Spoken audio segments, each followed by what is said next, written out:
Kilogram emas. Dengan modal tersebut, Indonesia membeli RI-001 ataupun Selawah Gunung Emas, pesawat kepresidenan pertama. Nah, di badan pesawatnya nanti boleh lihat kan ada bacaannya sumbangan rakyat Aceh gitu. Jadi para rakyat Aceh itu bangga bahwasannya mereka udah mengumpulkan uang dan ada hasilnya Indonesia gitu.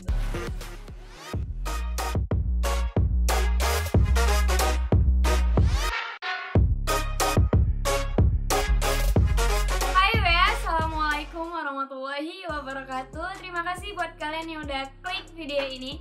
Jadi di video kali ini aku bakalan reaction video dengan orang yang spesial yang ingin tahu juga tentang sejarah Aceh. Ya, siapakah dia?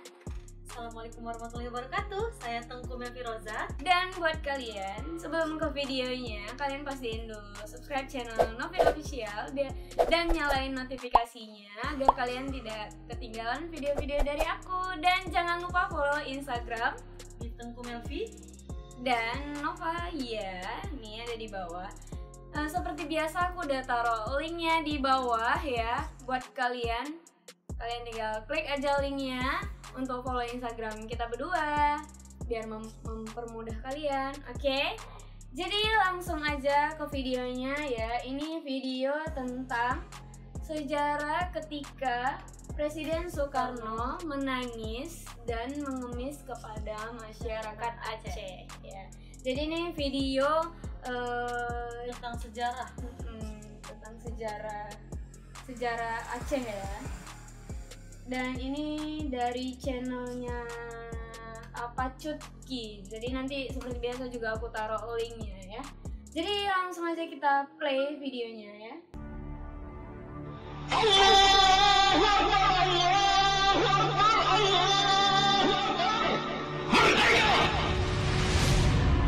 Merdeka.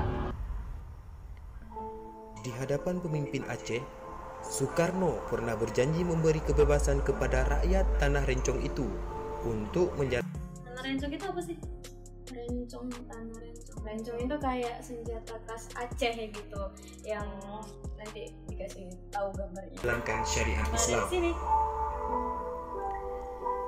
sebagai upaya untuk memperkuat perlawanan terhadap Belanda. Pada Juni 1948, Presiden Soekarno melakukan muhibah ke Aceh. Soekarno disambut gembira oleh rakyat Aceh dan didapuk sebagai pemimpin oleh para tokoh setempat. Dalam sebuah pertemuan dengan Tengku Daud Bereh, Soekarno berharap agar tokoh terkemuka Aceh itu mengajak rakyatnya dalam perjuangan melawan Belanda. Daud Bereh menyambut ajakan Soekarno dengan senang hati. Dia menyatakan sanggup memenuhi permintaan tersebut asal perang dikobarkan adalah perang sabil, perang untuk menegakkan agama Allah. Sehingga kalau ada di antara kami yang terbunuh dalam perang tersebut, maka kami berarti mati syahid, ujar Daud. Saking besarnya gitu kan, kentalnya agama Islam Aceh. yang ada di Aceh, sampai apa tadi Daud Bereh Dalam mengatakan kisah kembalinya perang sabil ya. Kalau misalkan nggak apa nanti dia jadi mati syahid. Tengku Muhammad Daud Bereh ke pangkuan Republik Indonesia. Soekarno mengiyakan permintaan Daud Bereh. Dia mengajukan permohonan kedua bahwa apabila perang telah selesai, rakyat Aceh diberikan kebebasan menjalankan syariat Islam. Jadi setelah perang, rakyat Aceh tuh minta untuk diberi kebebasan untuk menjalankan syariat Islam. Mungkin mau menegakkan hukum yang berbeda gitu ya, hukum yang syariat Islam gitu mungkin ya. Permintaan ini juga dikabulkan oleh Soekarno. Hal itu tak usah kakak bimbang. Kakak adalah panggilan Soekarno untuk Daud Bereh. Jadi Soekarno ini, Presiden Soekarno menyebut kakak ke Daud Bereh. Jadi sebutan spesial, sebutan dekat gitu ya. Soekarno menyatakan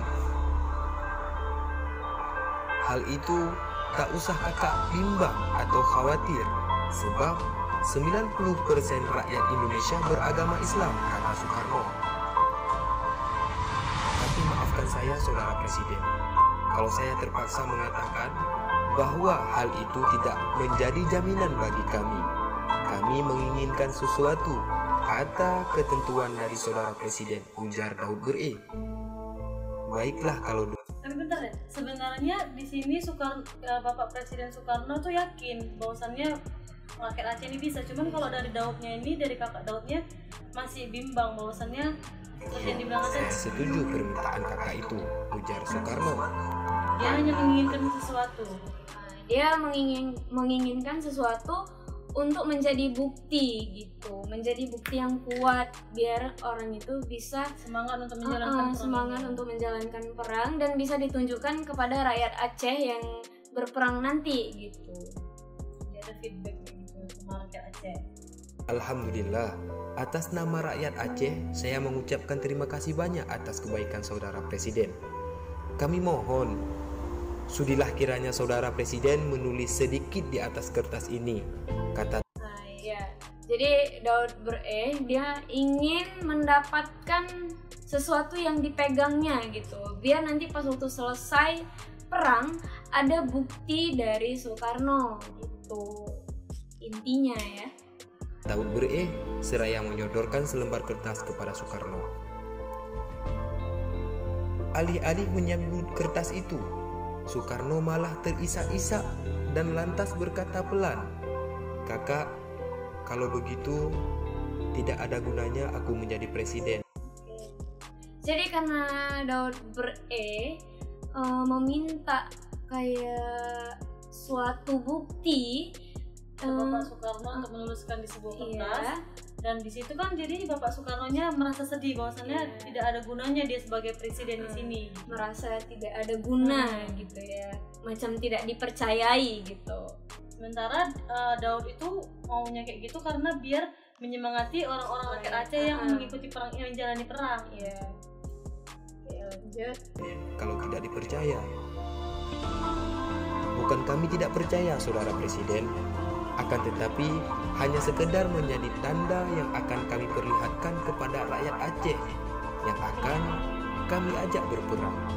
Itu dia, sebagai tanda untuk rakyat Aceh yang untuk diajak perang. Jadi bukan untuk apa-apa gitu ya. Jawab Daud Ber-E. Seraya menyeka air matanya, Soekarno berkata, "Wallah, billah," kepada rakyat Aceh. Dan Soekarno saking dia ingin dipercayanya, dia membawa kalimat-kalimat Allah gitu. Lillah, wallah katanya. Akan diberi hak untuk menyusun rumah tangganya sendiri sesuai dengan syariat Islam. Dan wallah, saya akan mempergunakan pengaruh saya agar rakyat Aceh benar-benar nanti dapat melaksanakan syariat Islam di daerahnya. Nah, apakah kakak masih ragu? Kata Soekarno kepada Daud Ber-E. Lalu Daud Ber-E menjawab, "Saya tidak ragu lagi, Saudara Presiden. Sekali lagi, atas nama rakyat Aceh, saya mengucapkan banyak terima kasih atas kebaikan hati Saudara Presiden," ujar Daud Ber-E. Oke, jadi setelah Presiden Soekarno menyatakan wallah lillah ya, karena si Daud Ber-E ini keislamannya itu kental, dia langsung percaya gitu, langsung kayak berterima kasih gitu ya kan. Ya, oke, lanjut. Mendengar janji tersebut, tokoh-tokoh Aceh semakin mempercayai Soekarno. Soekarno dipersilahkan menyebut kebutuhan urgen. Dan rakyat Aceh itu kayak apa namanya, Ngumpulin uang gitu. ngumpulin uang, bahkan yang orang-orang kaya, orang-orang yang miskin juga mengumpulkan uang untuk dan pemerintah.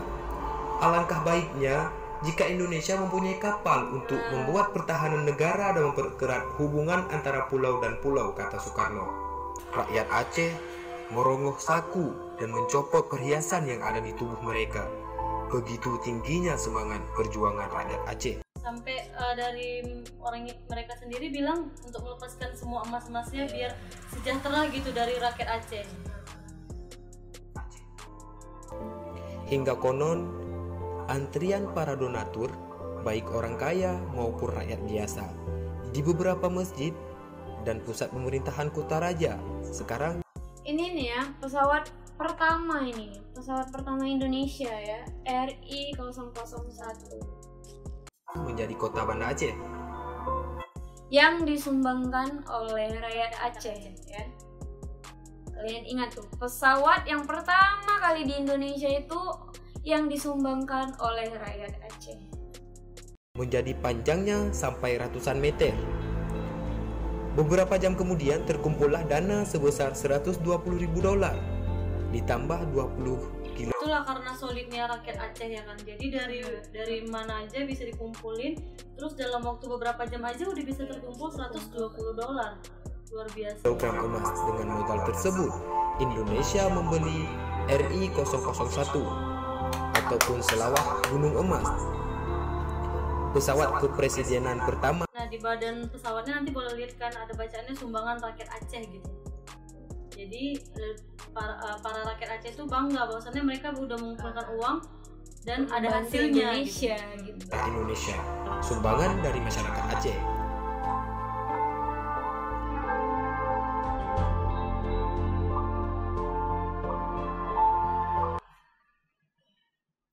Sebenarnya dari video ini kita bisa mengambil kesimpulan bahwasannya kesulitan itu emang harus gitu. Jadi kita nggak boleh memandang ras, suku atau gimana pun, atau dia dari rakyat kecil sekalipun dan rakyat besar sekalipun, kita nggak boleh membedakan. Jadi kita sama-sama saling membantu orang yang membutuhkan gitu. Jadi kesulitan ini harus kita acungi jempol sih sebenarnya.